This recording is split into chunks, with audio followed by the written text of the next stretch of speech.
Friends, welcome to வானவில் உலகம். இன்றைக்கி சுவையான கேரட் பொரியல் எப்படி செய்யலான்னு பார்க்கலாம். அதுக்கு கேரட்டை நல்லா கழுவிட்டு சின்ன சின்னதாக கட் பண்ணி வச்சுருக்கேன். ஃபஸ்ட்டு ஒரு கடாயை சூடுபடுத்திக்கோங்க. கடாய் நல்லா சூடானதும் அதில் 2 டேபிள் ஸ்பூன் எண்ணெயை சேர்த்துக்கலாம். சிறிதளவு கடுகு உளுந்து, சிறிதளவு சீரகம் சேர்த்து நல்லா பொரிக்க விடுங்க. அது கூடவே 2 பச்சை மிளகாய், சிறிதளவு கருவேப்பிலை அதையும் சேர்த்துக்கலாம்.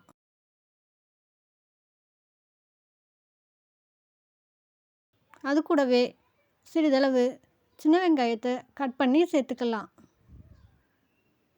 இப்போ வெங்காயம், பச்சை மிளகாய் எல்லாம் நல்லா வதங்கி வரட்டும். பாதி அளவு நல்லா வதங்கினதுக்கப்புறம் நம்ம கேரட்டை அது கூட சேர்த்துக்கலாம். கேரட் எல்லாருக்குமே ரொம்ப ஹெல்த்தியான ஃபுட்டு. ஹீமோக்ளோபின் கேரட் சாப்பிட்றதுனால அதிகரிக்கும்.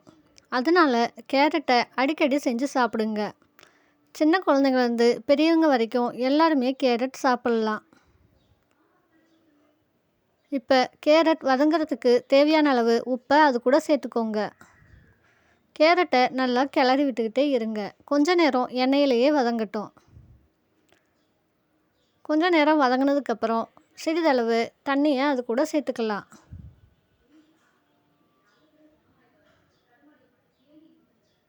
தண்ணி கொஞ்சமாக சேர்த்துக்கோங்க.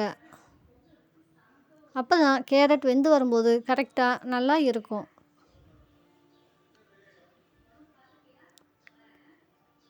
கண்டிப்பாக கேரட் பொரியலை எல்லாருமே செஞ்சு சாப்பிடுங்க. ரொம்ப நல்லது. இப்போ இது வேகிறதுக்கு 5 நிமிஷம் நல்லா மூடி வச்சுருங்க. 5 நிமிஷம் கழித்து ஓப்பன் பண்ணி பார்க்கலாம். இப்போ கேரட் சூப்பராக வெந்து வந்திருக்கு. இதை இன்னும் கொஞ்சம் நேரம் நல்லா வதக்கி விடுங்க.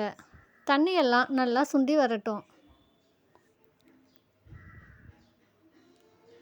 இப்போ கேரட் பொரியல் சூப்பராக ரெடி ஆயிடுச்சு. நல்லா தண்ணி சுண்டி வந்துருச்சு. ஸ்டவ்வை ஆஃப் பண்ணிவிட்டு தேங்காய் துருவலை அது கூட சேர்த்து கிளறி விட்டுருங்க.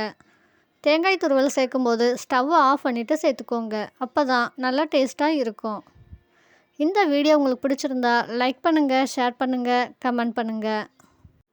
நம்ம சேனலை சப்ஸ்கிரைப் பண்ணாதவங்க சப்ஸ்கிரைப் பண்ணி பெல் பட்டனை கிளிக் பண்ணுங்கள். அப்போ தான் நான் போடுற வீடியோ எல்லாம் நோட்டிஃபிகேஷனாக உங்களுக்கு வரும். தேங்க்யூ. வாழ்க வளமுடன்.